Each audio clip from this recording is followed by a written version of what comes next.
aquí se hizo una plataforma hace poco tiempo, luego el cuadro que comenzamos con el COVID se paralizó y ahora cuesta volver a arrancar. Bueno, José Manuel es el portavoz, el que intenta relanzar un poco el tema. Bueno, con lo cual, hoy hemos querido traer aquí a Juan Engelúa. Juan Engelúa, algunos los conocéis, otros no, pero Juan Engelúa es una persona que trabajó en el Servicio de Salud del Gobierno vasco, es un trabajador nato en pos de las pensiones públicas. Yo creo que es la persona que más sabe del tema de las EPSVs del País Vasco, esas pensiones que ahora el ministro Escrivá tiene tanto empeño y si no sé qué no lo remedia, nos las harán tragar. Y bueno, pues nada, lo hemos traído aquí pues para que explique un poco lo que nos va a venir, lo que hay en el País Vasco y lo que nos va a venir aquí a Asturias, ¿vale? Entonces, bueno, venga, cuando quieras. Bueno, hola a todos y a todas. Estoy encantado, Asturias me encanta. Sí, digo bien. Sí. Y nada, agradecer a la plataforma de Pola de Elena y a Tere la presentación. Estoy encantado y muy a gusto de venir y de estar aquí. Voy a explicar brevemente los rasgos de nuestro modelo de seguridad social, el modelo actuarial y el modelo social. Nuestro modelo de protección social tiene características como un sistema público, es obligatorio, y menos mal que es obligatorio, es solidario, un modelo de reparto, contributivo, financiación mixta, es decir, pensiones no contributivas y complementos a mínimos va vía impuestos, etc. ¿Qué es el modelo actuarial? Lo que nos hacen los que interpretan nuestro modelo, que es así, de la siguiente forma. Es insostenible, luego le doy un tratamiento como si fuese una empresa de seguros. ¿Qué tengo que hacer? Pues bajar las pensiones. ¿Por qué? Porque lo que entra no es suficiente. Por lo tanto, ingresos, pensiones. Un sistema actuarial. Este no es nuestro sistema. Y ese es el que nos lleva a que durante años y años, desde los 80, paralelamente se esté metiendo también en la conciencia y en todo el tejido social la necesidad de empezar a hacernos a la idea de que la baja natalidad y el problema de la demografía va a suponer que dentro de 30 o 40 años necesariamente no haya petizantes. Eso no es verdad, no tiene nada que ver la demografía con esto, es un reparto de la riqueza con equidad o sin equidad, no hay otra. Porque si eso fuese así, y la tasa de crecimiento económico influye en las pensiones públicas, obviamente una tasa de crecimiento económico escaso o pequeño influiría también en la pensión privada, para tener menos pensión privada. Por lo tanto, no va por ahí la historia. Por lo tanto, ¿qué tenemos? Tenemos un sistema previsional que aparece en su día, y está recogido constitucionalmente, sistemas previsionales de capitalización, concretamente. Perdón. Y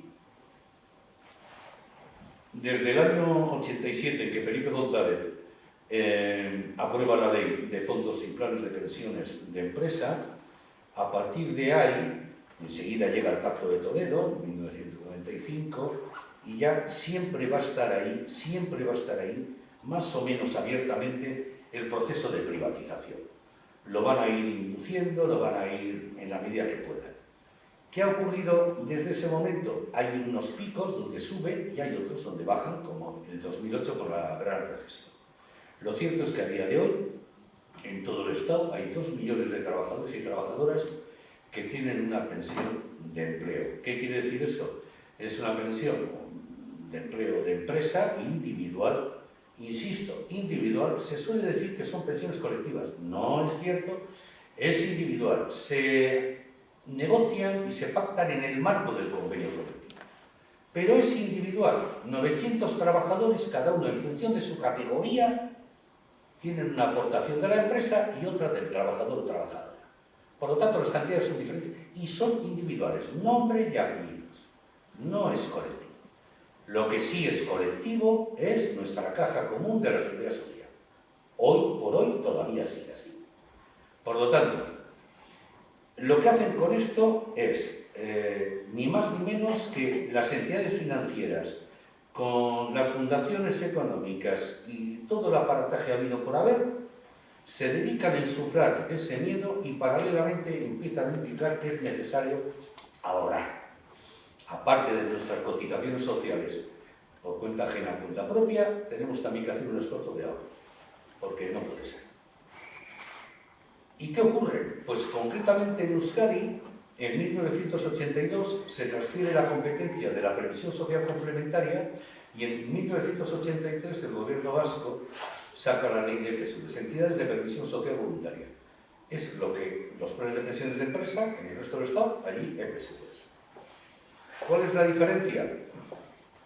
Que allí arraiga pronto, porque entre otras cosas, recién salido del franquismo y con este elemento, en esta transición o transacción democrática, caben las dos fórmulas, que cada uno elija la que quiera, el gobierno vasco decide que tiene que hacerse con un ahorro, tiene que construir la administración, tiene que empezar a empujar ahí, y sobre todo con una visión de construcción nacional o identitaria.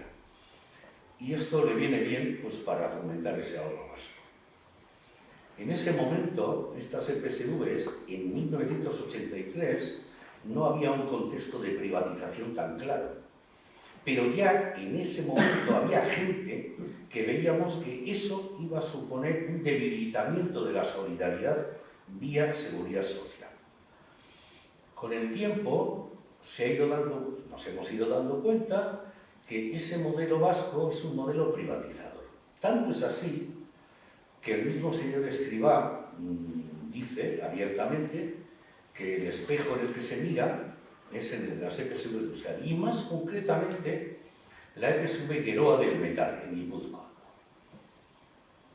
¿Por qué? Porque esta EPSV, que nace en 1996, viene de un fondo previo que tenían muchas empresas, han tenido aquí y allá, Montepíos y esto y tal, y ahí en concreto había una del metal que tenía previamente, ¿no?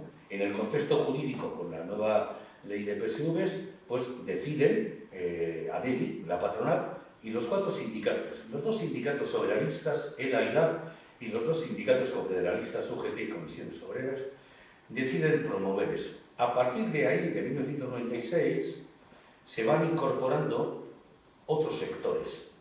Esto lo subrayo porque Escrivá, en la ley que están ahora debatiendo, él advierte claramente que su opción es ir buscando el plan de pensiones de empresa sectorial, para que pueda permitir a empresas pequeñas e incluso autónomos y tal puedan tener, según la profesión, pues poder tener encaje en un plan de empresa sectorial, en un fondo de pensiones.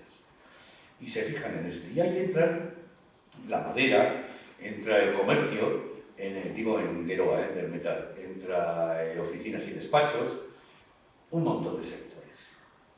Y os voy a dar un dato que está sacado de la publicación de Geroa del 2020 y ponen el ejemplo siguiente. En el extremo salarial alto está el metal, y en el extremo salarial bajo pues puede estar comercio, puede estar oficinas y despachos, etc. Entonces, el funcionamiento es el siguiente. El empresario, el empleador, pone una aportación un tanto por ciento del bruto y el trabajador lo mismo. En el metal en concreto, pone aquí, el aporte máximo, el 4,60% del sueldo de cada trabajador, lo marca el sector del metal. Y el mínimo, el 0,4%, el sector de oficinas y despachos y el comercio general. Cada trabajador, lógicamente, percibirá a la hora de jubilarse una pensión complementaria en función de la cantidad aportada, y evidentemente con las plusvalías que haya generado.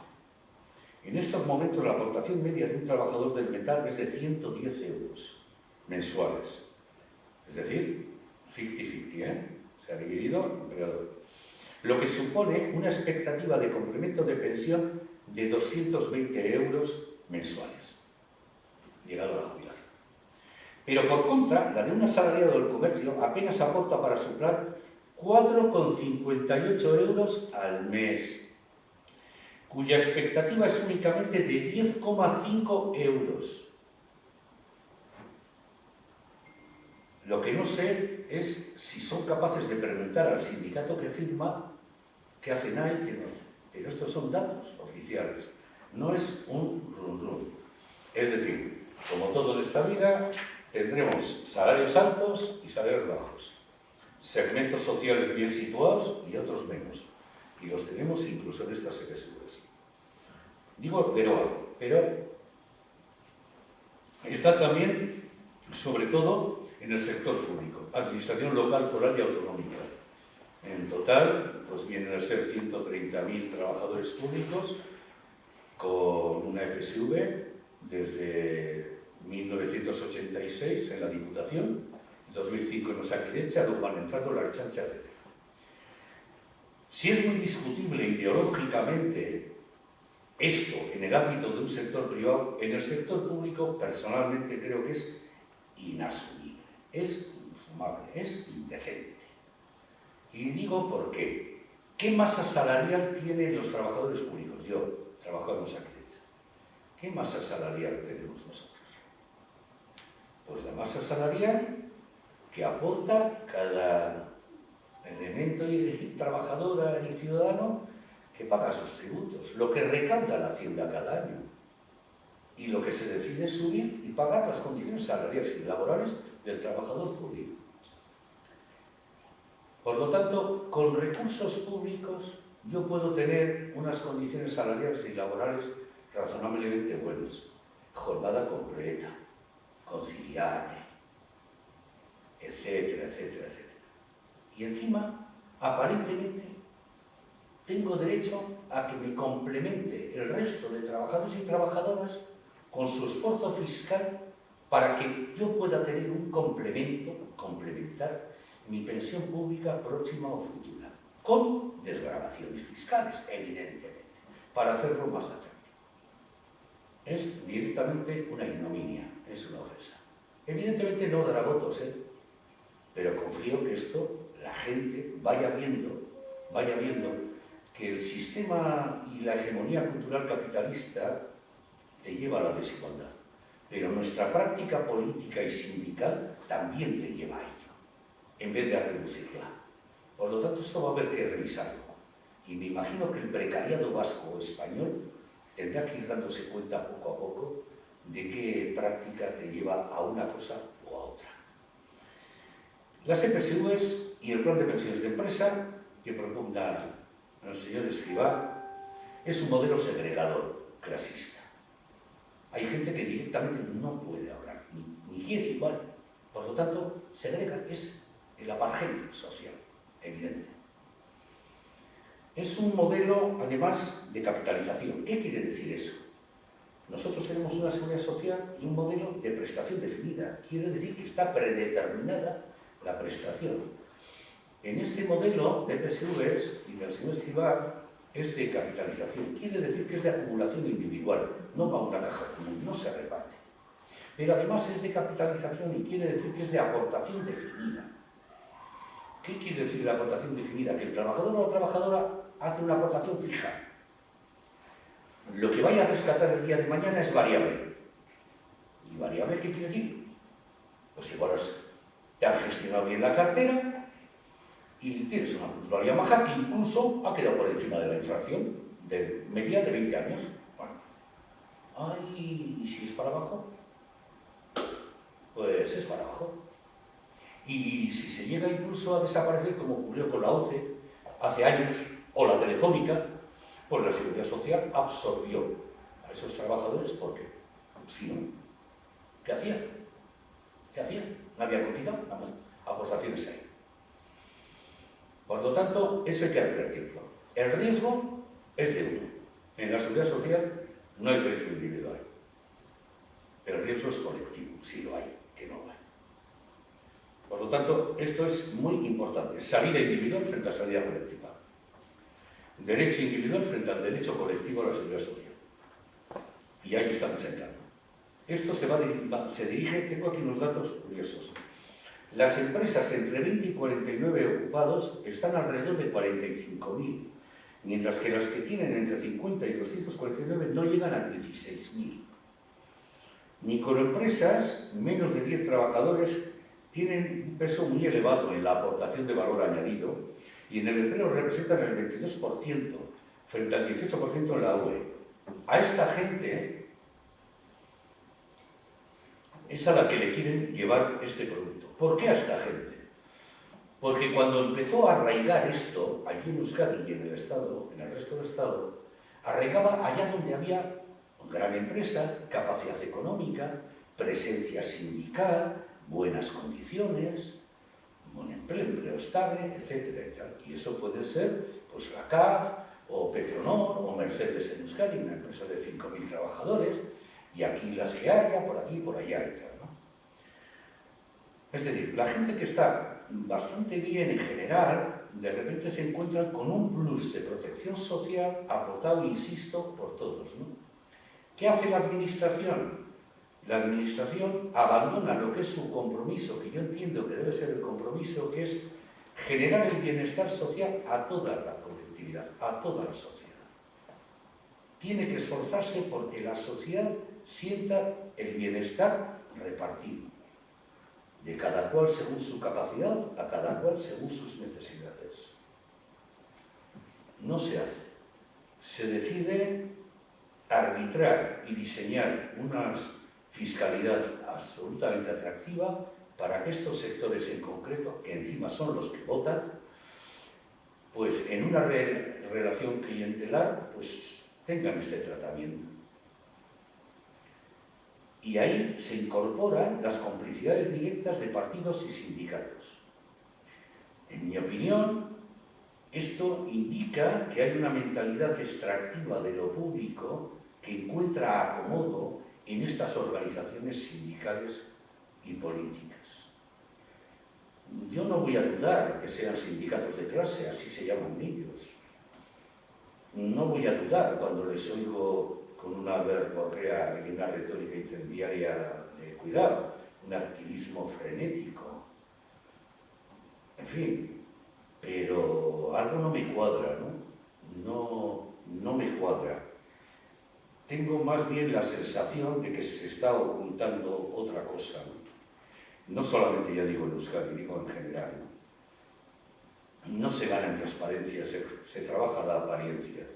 Al final yo me estoy apoyando en los míos. ¿Quiénes son los míos? Pues los que me mantienen la organización. La organización ya no es un medio, ya no es un instrumento para avanzar ni para emancipar, es un medio que tiene que subsistir y entonces me tengo que apoyar, evidentemente, en los que están lo más granado y ya está. Y el resto, pues se pueden merecer un eslogan, una pancarta, lo que fuese, pero no les invito, no están en el radar sindical. El precariado no está en el radar sindical, ni en el político menos. ¿Qué ocurre? Que cuando preguntas esto, pues dices, hombre, ya, claro, es posible que vaya en la condición humana, ¿no? Pero yo había compañeros que me decían, bueno, en el 2005 yo vi la nómina y dije, ¿qué es esto? No sabía ni lo que era. El acrónimo EPSV y Charlie. Y subía ahí a preguntar y tal, en fin, bueno, pues dije que no, que yo quería que ese incremento fuese a nómina. No, pues nada. No, pues si la V de voluntaria, PSV voluntaria, bueno. Bien, bueno, pues de repente dices, sí, pero claro, es que esa tendencia, igual, yo no sé si es condición humana, ¿no? Pero igual hay una tendencia a considerar como justo todo aquello que nos beneficia. Todo aquello que me beneficia, lo considero justo. No me tengo que preguntar nada más. No, por lo visto, debe ser. A veces digo también que mucho rojo, pero poco arrojo, ¿no? Porque somos, por lo visto, incapaces de revisar y revertir nuestras prácticas, ¿no? Por temor a que alguno rompa el carnet. Pues que rompan el carnet, amigo mío. Si tenemos que construir una nueva realidad, si está esto hecho unos zorros, si estamos como estamos, esto es el sálvese quien pueda, ¿no es verdad? Y lo más genial, lo increíble de todo es que lo único que realmente, hoy por hoy, no deja a nadie atrás, es la seguridad social. No excluye a nadie, incluso al que no ha trabajado, por lo que sea, lo contempla. Y vamos a permitir que esto se destroce a plazo fijo, porque estos son vasos comunicantes, ¿eh? Si el señor Escrivá consigue, en 10 años, que la mitad de la población ocupada, 10 millones de trabajadores, tengan esto, sabiendo que no les va a generar nada bueno, pues nos vamos a encontrar con una situación increíble. Claro, yo como ya estoy ya fuera de circulación, como quien dice, ¿no? Estamos ya en esos 20 años. Pero, claro, es decir, tú te estás haciendo tu pensión. Es decir, hoy la pensión digna están metiendo en el imaginario colectivo que es aquella que vas a tener cuando te jubiles, sin caer en la cuenta que va a ser la mitad de la mitad, menos del 50% de la tasa de sustitución, es decir, el porcentaje del último salario con lo que tengas de la primera pensión.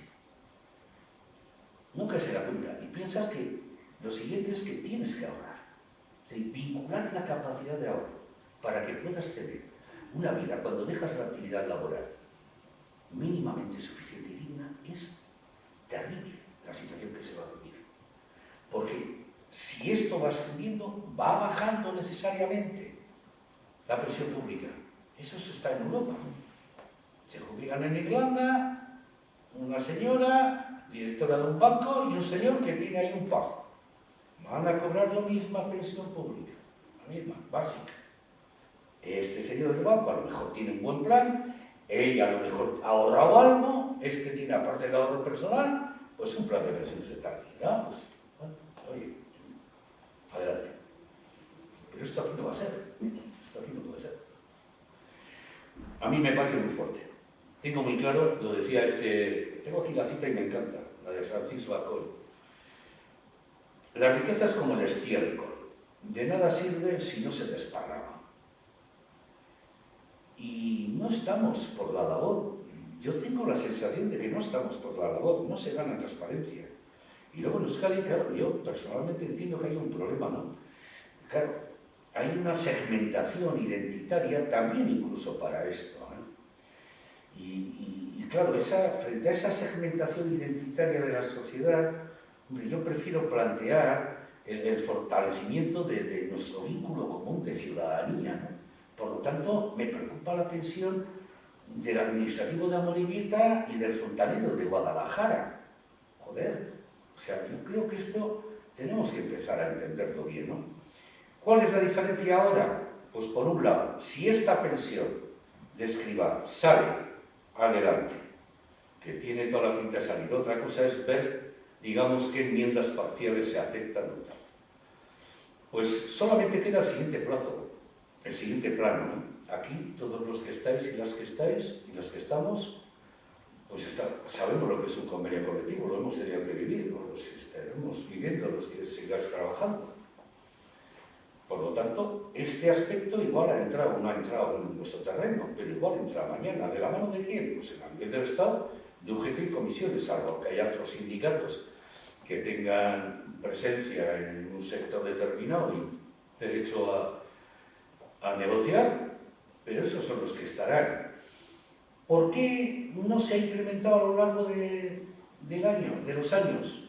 Y se para sobre todo en el 2008, ahí se empieza a parar con la gran crisis. Claro, los sindicatos se dan cuenta que ha arraigado allá donde podía. Entonces, extenderlo más en un contexto de devaluación salarial, de pérdida de empleo, de empresas que cerraban, etcétera, pues como era complicado, ¿eh? O igual hasta no era ético plantear. Voy a hacer esta concesión. Pero lo cierto es que ahora tampoco, en principio, ¿no? En principio, vete a saber lo que te van poniendo ahí también. Por lo tanto, bueno sería que los pensionistas que andamos en estas movidas busquemos la manera para que allá donde estamos ubicados, pueblos, etcétera, poder hablar con pues con sindicalistas que no tengan miedo, no digo el dirigente o tal, que no tengan miedo a hablar de cómo abordar esto, ¿no? Y cómo abordarlo en el ámbito laboral, ¿no? En concreto. Porque esto ya no solamente es una ley que sale, sino que luego los que la tienen que aplicar son la patronal y los sindicatos. Si convencemos a los sindicatos de que reviertan esa práctica, pues igual se queda en nada. ¿Cuál es el problema? Que si hay un cambio también electoral y vienen otras fuerzas políticas, pues no quiero ni pensar el acelerón que le puedan pegar a esto. No quiero ni pensar el acelerón. Y claro, llegaríamos tarde, ¿eh? Yo creo que es mejor, yo prefiero que se retracte, ¿eh? Más que se retracte. En Euskadi pasó lo mismo, pero hay una cosa curiosa. En Euskadi, en el 2006, el gobierno vasco se da cuenta que no se extiende, se han callado. No aumentan las EPSVs en empresas. Y hace un plan para del 2006 al 2013 intentar conseguir que se extendieran estas EPSVs, como digo, hasta el 70% de la población ocupada. En el 2014 acepta que ha fracasado. La razón es la gran crisis del 2008, la devaluación salarial, pérdida de empleo, jóvenes que se van al paro, que habían empezado, que vuelven, que tal, imposible. Y luego la misma negociación colectiva decayó, acordaron la reforma laboral y tal, en fin, con todo el tema de la ultraactividad. Y los mismos sindicatos pues no estaban tampoco por la labor en ese momento de ir metiendo. Esas fueron las justificaciones. Eso mismo es lo que pretende hacer Escrivá.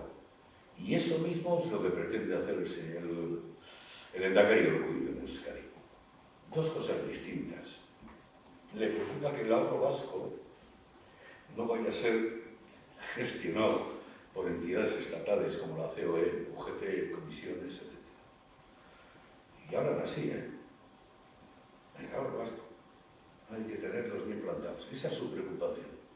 ¿Quién maneja el COTAC? No el fondo. Es innovador socialmente, avanza en la cohesión de la sociedad, es una respuesta llena de sentido, tiene equidad fiscal, tiene equidad social. Nada de esto tiene. Nada de eso le pregunto. Ni Escrivá ni Urkullu. Solamente, ¿quién era aquí? ¿No? Fue Felipe González, que vino de China y decía, ¿qué más da? Gato negro, gato blanco. La cosa es que caza ratones. Pues aquí estamos en lo mismo. La pobreza se hereda y no permite la libertad. Y la desigualdad también. Y tenemos un problema muy serio, porque aquí estamos, digamos, inclinados, no tenemos ninguna duda. Aquí, al menos en Euskadi, es una cosa que lo asume cualquier derecha, cavernaria o no cavernaria, me da igual. El tratamiento a la pobreza y en las situaciones de necesidades básicas hay que cubrirlas con la renta de garantía de ingresos y tal. Pero no se habla de desigualdad, es increíble. O sea, la pobreza es, digamos, la expresión más extrema de la desigualdad. Entonces, no se hacen políticas para recortar la desigualdad. Se hacen políticas sociales para abordar la pobreza, subvencionarla. Que no pase hambre, que haya comedor, que tal y cual. Pero el tema de las desigualdades económicas, de acceso, incluso de espacios políticos para toda la gente, todo este precariado, no se contempla. No hay cultura evaluatoria. Esta fórmula que hemos hecho no vale. Fuera. Entonces, tenemos que hacer una auténtica revolución, pero totalmente distinta, para lo más sencillo, es decir, lo más sencillo, sentido común, lo que he dicho antes, es decir, no puedes tratar como igual al desigual. No hay mayor desigualdad. Tienes que tratar las necesidades de cada cual. Por lo tanto, no tienes que marcar diferencias, no tienes que imposibilitar. Cuando hablamos de apartheid, yo me acuerdo que esta mujer, Rosa Parks, ¿no? Rosa era la mujer esta negra, hace 80 años, famosa como del autobús. Y yo me acuerdo una de las cosas que decía era, pero curiosamente a esta mujer no le impedían, ella tenía acceso al transporte público. Lo que sí hacían era diferenciarla. Por eso se tenía que ceder el asiento a un blanco. El acceso lo tenían, pero en términos no de igualdad. Esto es lo mismo. El acceso a la protección social lo tenemos todos garantizado. Y está de momento. También es verdad que nos recortan mucho, el escribano. Y esto también. Y la pensión mínima es demasiado mínima, eso es cierto. Pero bueno, ya que estoy con esto... pero no, es así, Pero quiero decir que al final esto es incomprensible que penetre en el tejido social de esta manera tan sencilla, tan fácil. No llego a entenderlo. Es decir, un derecho colectivo frente a un derecho individual. Vas a tener derecho a una pensión privada. Te están facilitando que ahorres. Nadie te garantiza eso, ni el Estado. Y estás jugando a la ruleta rusa. Yo tengo muy claro, yo estoy a favor de la pensión privada si cada cual decide ahorrar en una pensión privada. Ahora bien, esa pensión privada que es tuya, que has decidido, se convierte en pensión privatizada si hay un euro público que vaya. Por lo tanto, distingamos pensión privada, decisión voluntaria de cada uno, sin un euro público de desgravación fiscal. Sin incentivos. Si hay incentivos, privatizada. A costa de la salida colectiva. A costa de lo público. La sostenibilidad de las pensiones nunca debe ir por delante de la suficiencia de las mismas. No sé si me estoy extendiendo. Quería poner un vídeo, antes de acabar, de esta señora que va a salir aquí. No merece la pena escucharla. Es la gerente de la EPSV, que ha mencionado antes, Geroa, del Metal. En 2018 estuvo en la Comisión de Seguimiento de la Seguridad Social en el Parlamento Vasco, explicando el tema de las EPSV. Escuchad con atención porque es insultante el trato que da a los trabajadores y a las trabajadoras. Insultante. Es que si no lo leo, si no lo tengo transcrito, pero no es lo mismo. Y si no, el audio. Sé que te lo has visto, ya lo sabes.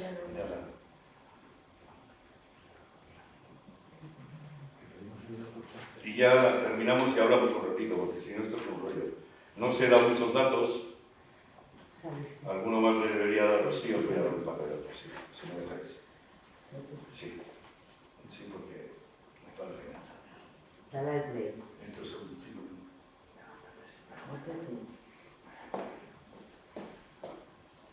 Esa vertiente, nosotros gestionamos una entidad de empleo, no una entidad individual.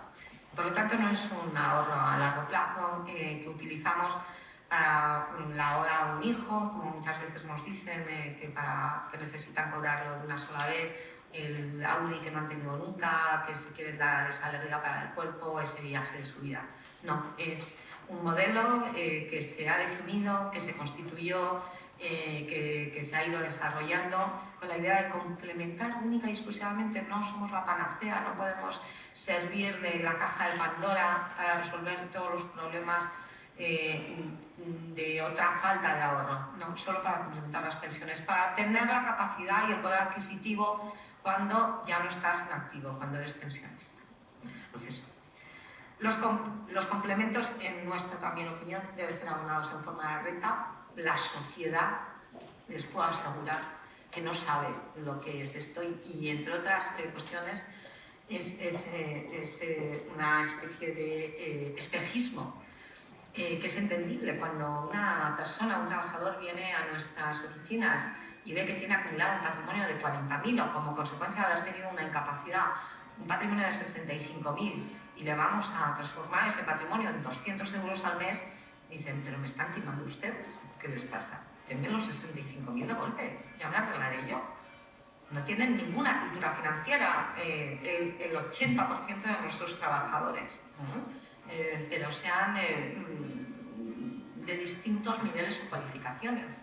Es el espejismo de ver una cantidad de golpe importante que ellos no han sido capaces de ahorrar frente a una renta permanente la opción no tiene duda. Si se les diera, preferirían siempre el capital, incluso si se les diera la opción de cobrar sus aportaciones a la seguridad social en forma de capital, lo harían también y luego ya vendría Paco con las rebajas a solicitar la ayuda pública.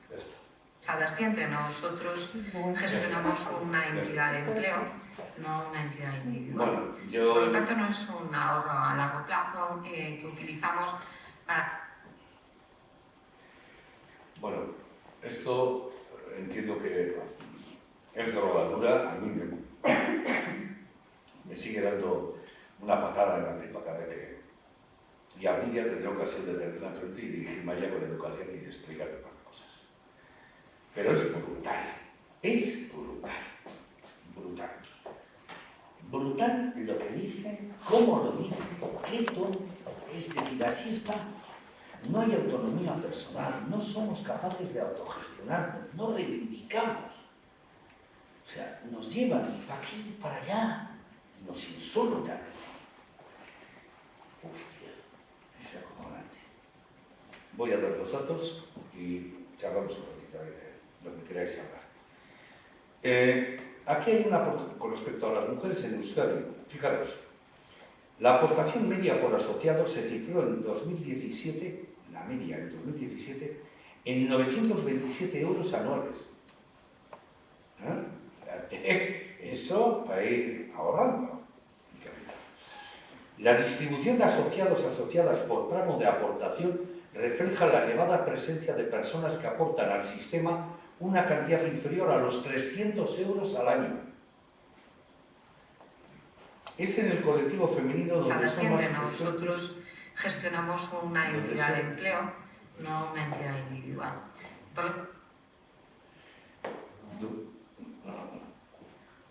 Es en el colectivo femenino donde son más frecuentes las reducidas aportaciones. 45% aporta menos de 300 euros frente al 26% de los hombres. Esta también tiene su historia.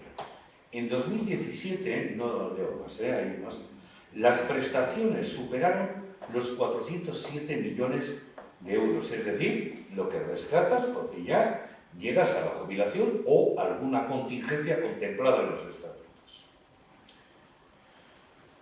Y afectaron a 35.554 personas, socios pasivos beneficiarios. 407 millones, 35.554. La prestación media, obviamente, resultante, dividimos y tal, fue de 11.462 euros. O sea que yo me imagino que esta gente, pues 11.462 euros, a lo largo de 20 años, 25, lo que sea. Fijaros, bueno, 9.124 en el caso de las mujeres y 13.035 en el de los hombres. Es decir, es asombroso esto.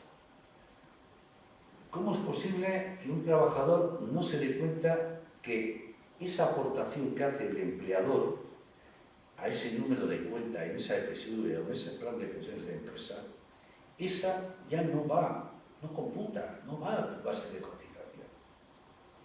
No va. Sean 50, 70, 80. El que va sobrado no tiene inconveniente, porque tiene también otra EPSV privada, tiene asesor fiscal,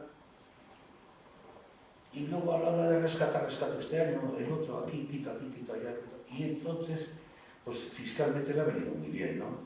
Diferir, ¿no? En la gran mayoría de rentas medias altas sigue habiendo salarios topados, ¿no? Por lo tanto, yo creo que o nos ponemos pie en pared para enfrentarnos a lo que nos viene, que lo estamos haciendo, pero... Y luego, por otro lado, pues tendremos que extender esta información, pues todo lo que podamos, a la gente joven, menos joven, y sobre todo, pues también yo creo que lo que habrá que empezar a interpelar es a los dirigentes sindicales, pues para que sientan la vergüenza y el horror y el oprobio del personal. No hay otra. Hay dos sindicatos, UGT y comisiones, está en el grupo de gestión GPP del BBVA, llevan ya tiempo, será uno de los candidatos probablemente en la ley de que está pendiente de salir adelante, del impulso, Y ahí están, el 60% en comisiones se lo lleva el BBVA y el 40% se lo reparten los dos sindicatos en las comisiones ahí, ¿no? Y eso no es un rumor, esos son datos que están ahí, ¿no? Y por otro lado, nosotros en Euskadi, lo único que yo por lo menos lo que hago es celebrar que hay un sindicato soberanista, LAF en concreto, que tiene una posición muy relevante, junto con ELA, en todas las EPSVs importantes de ahí, y ha decidido cuestionar las mismas y dentro de un mes, según ha dicho, pues en las asambleas que se hagan de Ichar y etcétera, etcétera, van a abandonar los órganos de dirección y los órganos de inversión. Y yo les animo allí y desde aquí a que esa línea que han abierto es correcta, pero tienen que avanzar, es insuficiente y eso hay que trasladarlo a las asambleas de trabajadores. Que no tengan miedo. La gente que le rompa el carnet es gente que se va a afiliar al cinismo. La gente que se quede es gente que recupera posiciones éticas. Ahí lo dejo.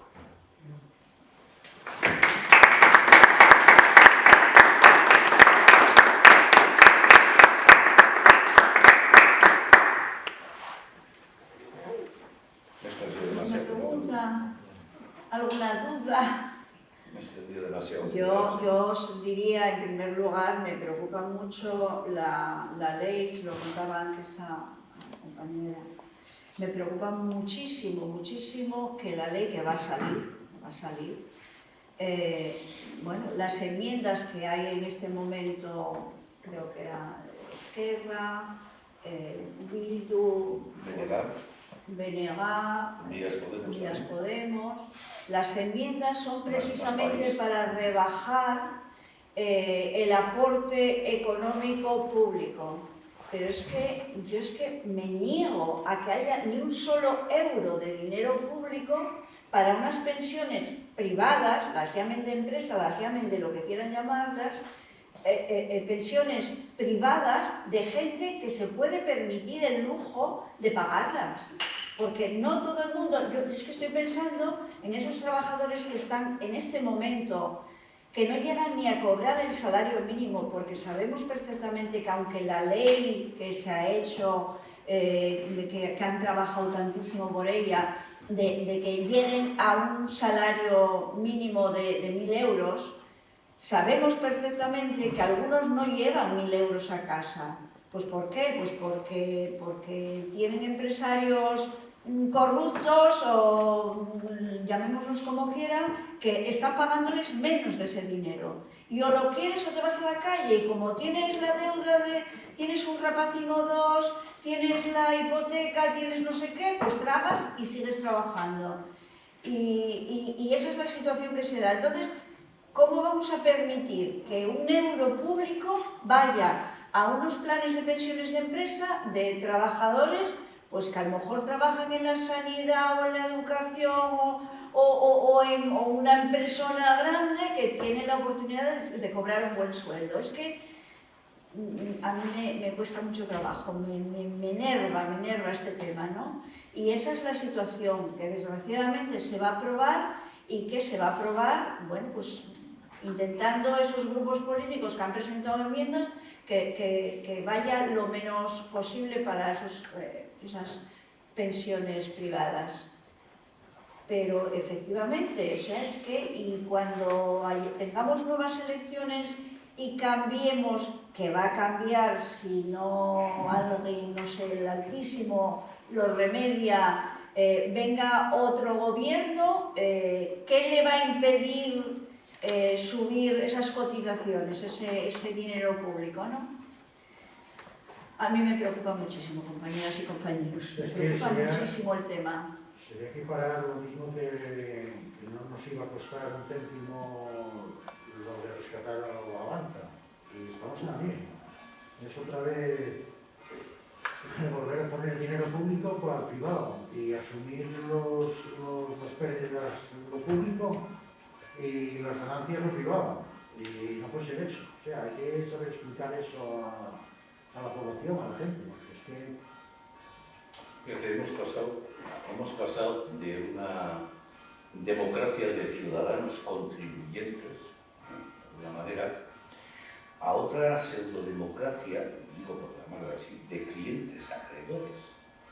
Es decir, lo que cuenta en ella, no es el título de ciudadanía que permite ejercer derechos, ese título permite ejercer derechos. Se ha pasado al título de propietario de deuda pública, claro, que te posibilita exigir el pago al Estado deudor.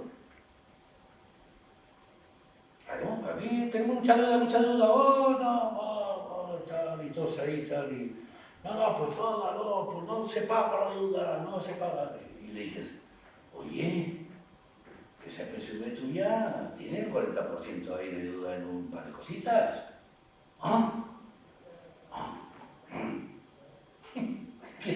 Así estamos, ¿eh? O sea, salgo con la pancarta, pero igual sí... Ay, coño, pues no había pensado, efectivamente. Estamos ahí, ¿eh? Estamos ahí. O sea, se está alimentando, estamos confundiendo todo. Ni el bien común, nada, todo esto es fraseología. Yo estoy muy sorprendido y muy anonadado, Es decir, hay un ascenso de corrientes ideológicas privatizadoras, pero que están alimentados por prácticas sindicales y políticas de gente que te está diciendo queremos ser una izquierda útil a la gente.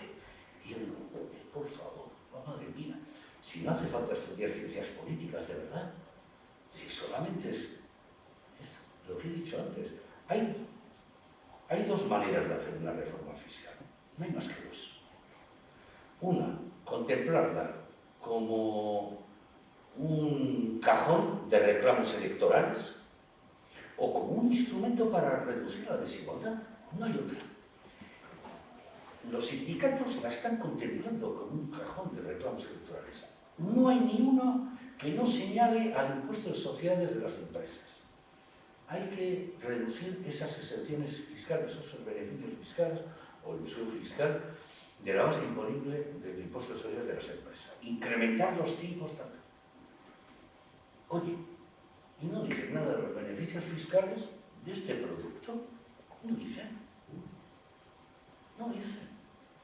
Es curioso. Es que no hay, puede que se vaya a garete como el muro. Fijaros, os voy a contar el caso de Tubacex. Es breve, ¿eh? Una empresa, 8 meses de huelga, eso ha estado en la prensa otros días. Bueno, pues resulta que escribí un artículo y lo titulé pensionista y accionista. Era mi caso. Entonces dije, 100.000 trabajadores, porque claro, yo soy pensionista, soy jubilado, pero no he rescatado la EPSU, y yo quiero que me sigan escribiendo. Porque, por cierto, me escriben y qué cosas. Bueno, qué cosas. Bueno. Y 100.000 trabajadores y trabajadoras del gobierno autonómico que tiene el Charlie, el 4% está invertido en acciones de Tubacex. Por lo tanto, 100.000 accionistas. A su vez, la plantilla de trabajadores de Tubacex, los 900, tienen una EPSV firmada con la empresa que desgravan fiscalmente sus aportaciones y tal. La Ertzaintza, la policía accionista de Tubacex, aporreaba a los trabajadores cuando tal y tal, pero ya los accionistas, en fin. Eso me permitía algún otro chiste, siempre con cierta prudencia, porque claro, pues, en fin. Y escribí allí, en ese artículo, y hubo gente que, claro, no se había enterado. Accionistas de Tubacex. Sí, y decimos algo. Vamos a decir que despedir a 129 trabajadores, aprovechando que un tema es coyuntural y no estructural, para mejorar la cuenta de resultados, a nosotros nos viene bien, ¿no? Mejora la valorización de las acciones. Oye, impresionante. En Euskadi, que se supone la mitología, es que ahí, ¡buah!, somos la reparota. Sí. Hay una plataforma que alguna vez me ha mandado a mí a mi correo, te lo he comentado, y una vez, una de las últimas que me mandan, me dice, Euskadi punta de lanza del movimiento pensionista. Y claro, pues no es oro todo lo que reluce, ¿eh? Y entonces el artículo que he terminado hoy lo titulo de la siguiente manera: Euskadi, punta de lanza de las EPSVs o zona cero de la quiebra moral. Y se lo mandaré a estos pensionistas, que consideran que la punta de lanza es el movimiento pensionista, que hasta hoy ha estado callado con las EPSVs, por la vinculación que tienen los restos de ese movimiento originario con una, digamos, hoja de ruta específica de un sindicato concreto sobre esto. En fin, perdón. No.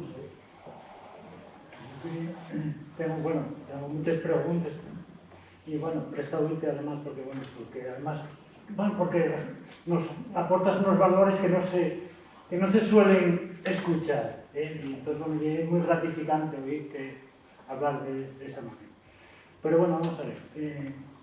Empezaría preguntando que esto, como para echar a andar esto, supongo que será a través de convenios de empresa. ¿Qué incentivos tienen los empresarios para sumarse aquí? ¿Que van a dejar de pagar a la Seguridad Social? Sí. Sí. Vale. Y por parte, lo de la V de voluntarios supongo que será que cada trabajador pueda sumarse, ¿no? Pero los sindicatos van a tener que ser una parte de ese convenio, ¿no? De programa. Bueno, esa es la primera pregunta. Sí. No, efectivamente, no lo he dicho.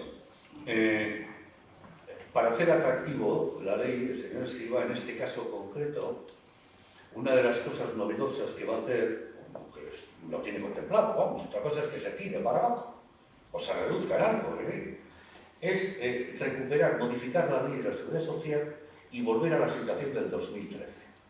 ¿Qué ocurría en el 2013? Pues no sé si os acordáis, había un concepto que luego decayó, que era el pago en especie. La empresa, por ejemplo, te paga el transporte o un cheque de comida o la guardería que han pactado y tal, o el plan de pensiones. Eso en concreto no cotizaba a la seguridad, no iba a la base de cotización. En 2014, yo creo que estaba Rajoy. Claro, las circunstancias eran que no había que buscar ingresos. Por lo tanto, tiran abajo eso y los empresarios tienen que volver otra vez a cotizar todos esos conceptos.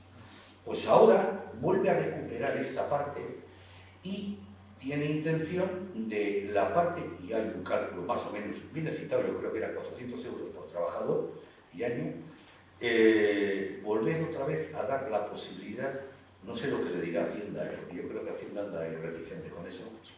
La posibilidad de darle al empleador el hecho de que la cotización a la Seguridad Social por parte empresarial se le exonera y no lo haga. Con lo cual volvemos al 2013. Eso quiere decir que es pérdida, no solamente ya que haya recursos públicos que vayan, sino se deja de ingresar directamente en la Seguridad Social. Por lo menos esa parte nada más, porque además dices que va a ser más pequeña que la otra. Esa parte. Luego vamos añadiendo más. Las desgravaciones fiscales, el tratamiento también del IRPF que tenga el empresario, que también es la más imponible, pues su parte también la desgravará, los porcentajes que hay. A nivel del trabajador, ahora mismo está contemplado hasta 10.000 euros, 8.500 en los planes de pensiones de empresa, más 1.500 si tiene uno voluntario, ¿no?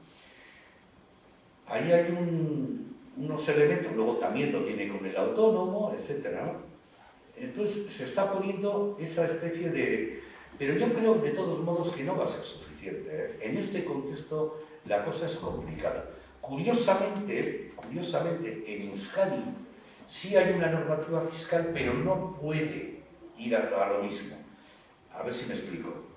No puede modificar la legislación de la Seguridad Social, obviamente, para hacer lo mismo. Sencillamente, como todo eso se aplica en todo el territorio, a Euskadi le viene bien hacer eso, y lo cogería, evidentemente, el gobierno vasco.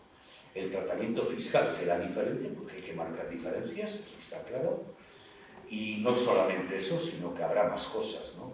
probablemente obligatoriamente sea de renta, también aquí lo está planteando el señor Escrivá, con lo cual la posibilidad de que sea, digamos, en forma de capital, pues te la quitan también, no sé por qué, sobre todo porque no van a ser cantidades significativas al final, quitando los que hay.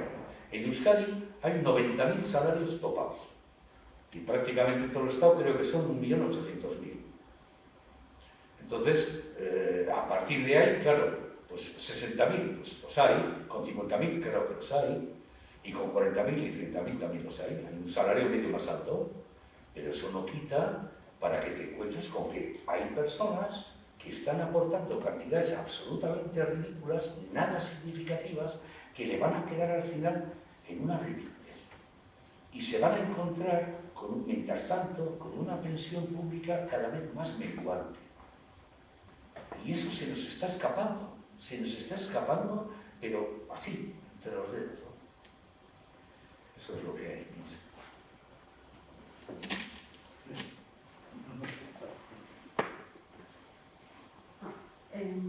Una pregunta, que en esto estoy como un poco confusa. Aparte de que se estima de cotizar, o sea, de tener las bases de cotización y esas cantidades que van dedicadas a los planes privados de empresa, o sea, que no sumen para cotizar, ¿no se tendrá previsto que parte de las cuotas, tanto del trabajador como del empresario que van a la seguridad social que cotizan, se disgreguen un poco? Sí, claro.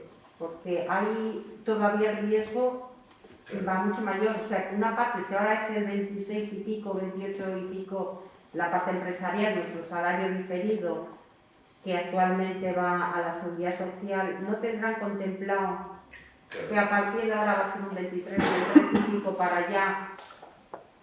Y el trabajador 4,70, pues ahora va a ser un 4,70 para aquí, pero un 1 y pico para allá. Sí, O sea, mermarle al empresario sí. y subirle a la que le pasa directamente al trabajador. No se hará de golpe, pero Es que esto tiene un riesgo tan enorme. Porque de hecho lo hablan, lo dicen allí. Es que esto ya sería el adebacle. Tenemos 5-1. ¿Qué es de 5-1? Lo has dicho tú, 4,7 el trabajador de contingencias, 23,8 el empresario, 5-1. ¿Qué tengo? Una EPSV, un plan de pensiones de empresa. ¿Qué tengo? 50-50, 3-3. Joder.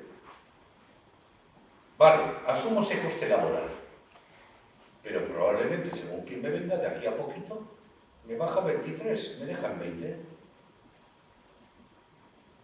O sea, ahora tal como está planteando, tal y como está, que no sé cómo al final esto se llevará a ley, el empresario tendría que aportar una cantidad superior, lo mismo que el trabajador se le restará de su salario, una cantidad superior para dedicarlo a esos planes privados que no van a cotizar.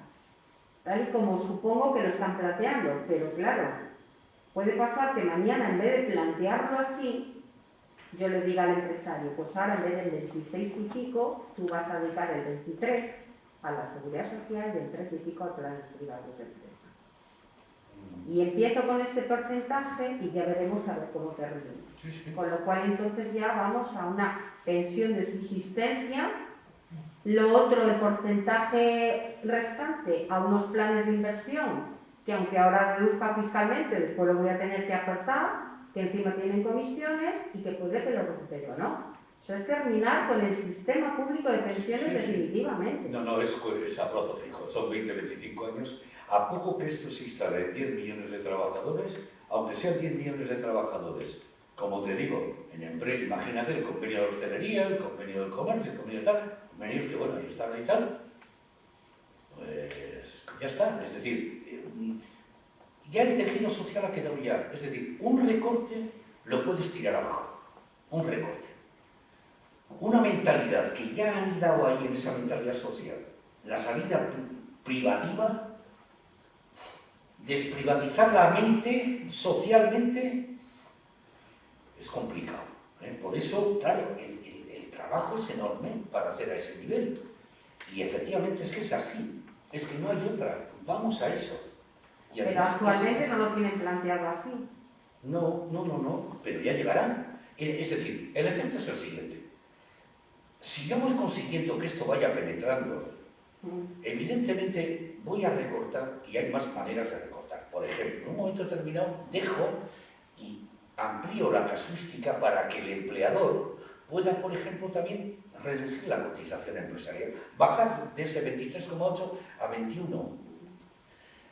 Pero lo haré con aquel trabajador que ya tiene un plan de empresa, no con el que no lo tiene. Pero es que lo lamentable de esto es que el trabajador conoce y reconoce el porcentaje que le va en la nómina, pero ni reconoce ni conoce el porcentaje que va a las PCs del empresario. Eso ni lo conoce ni lo reconoce. El trabajador lee su nómina, nada más. Desconoce que hay otro 26 y pico % que es su salario diferido y que se está metiendo en una caja. Pues mal asunto, si no lo conoce, mal Que la asunto. inmensa mayoría conoce su nómina, punto. Sí, bueno, su nómina ya le viene el 4,7, viene el Fogasa, viene el tanto por ciento para el desempleo, pero tiene que saber que hay una aportación empresarial. En fin, quisiera pensar que es una aportación. Con lo cual, el ir mermando ese porcentaje del empresario puede pasar desapercibido para el trabajador. Sí. Hombre, No para la asesoría que realiza esos pagos, pero Hombre. sí puede pasar desapercibido Sí. para el trabajador. en principio sí, lo que pasa es que saldría a la palestra en cuanto se diga. Es decir, si tienes que ponerlo por ley, políticamente no se va a saber. Oiga, pero esto, ya, pero ya están aportando a un plan de pensiones privado. Y eso ya no Por lo lo tanto, les voy a compensar para que sigan haciéndolo. A ver, Juan, el plan de pensiones para una empresa es una parte del salario de los trabajadores. Sí. Es un salario en especie. Sí. Igual que te paga, pues no sé, que seas un salario. Quiero decir que eso, ¿por qué hay que arrimarlo a impuestos o a obligaciones sociales? Es decir, es un salario, igual que te paga 1.000 euros por trabajar el mes, te paga 1.005 y esos 5 van a un fondo de pensiones. Sí, Porque está tiene bien. que cotizar a base. No tiene nada que ver con la cotización y con nada, como no tiene nada que ver bueno, tiene que ver, pero Sí, quiero sí. decir que una parte es salario y otras son impuestos y No, que pero no sí. entiendo que una empresa diga, no, es que ya estoy pagando, sí, estás pagando, y según el convenio, una parte de ese dinero lo estás pagando en diferido, ¿no? Sí. Eso es una cosa, y los impuestos o obligaciones sociales es otra. No hay ningún problema. Yo No deberíamos decir, no, es que lo que yo pago a este trabajador es para el futuro y lo que pago para la seguridad social. Bueno, es que no tiene nada que ver.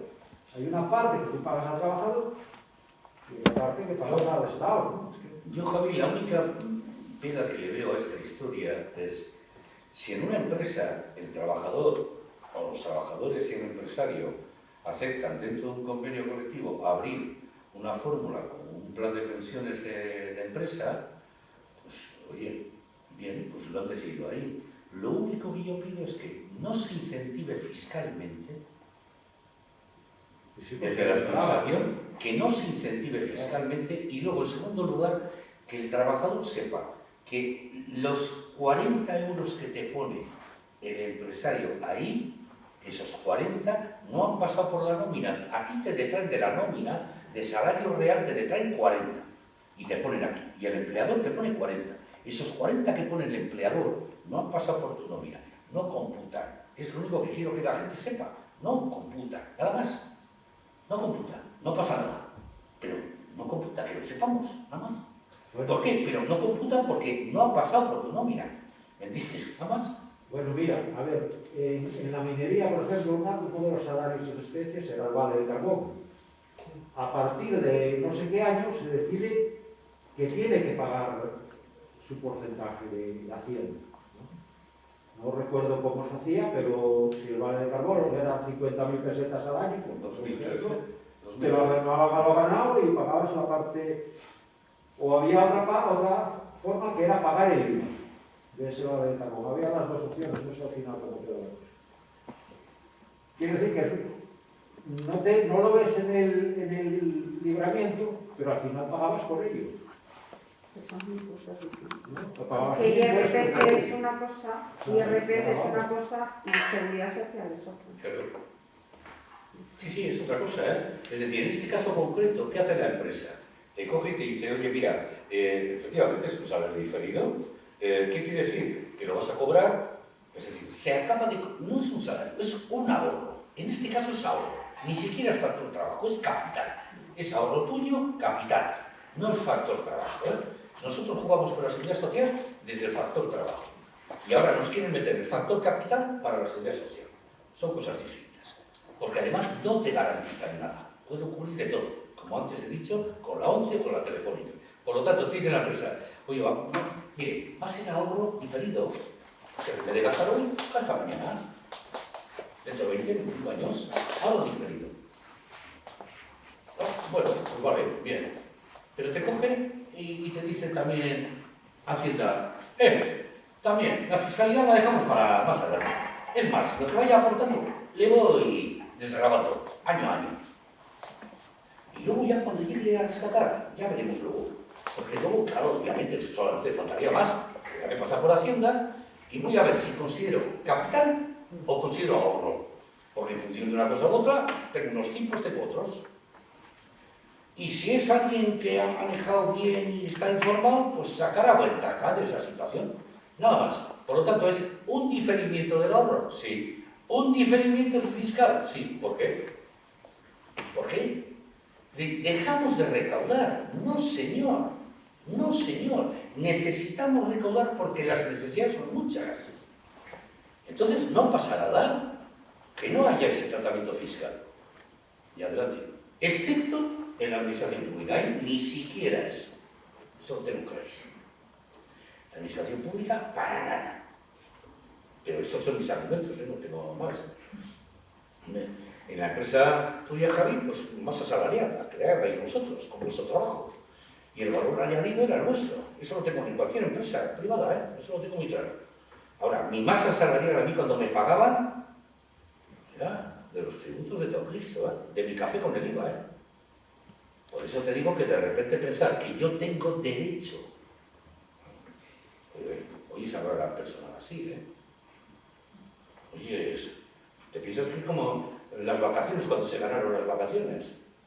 ¿Me entiendes? No, que es mi derecho. Digo,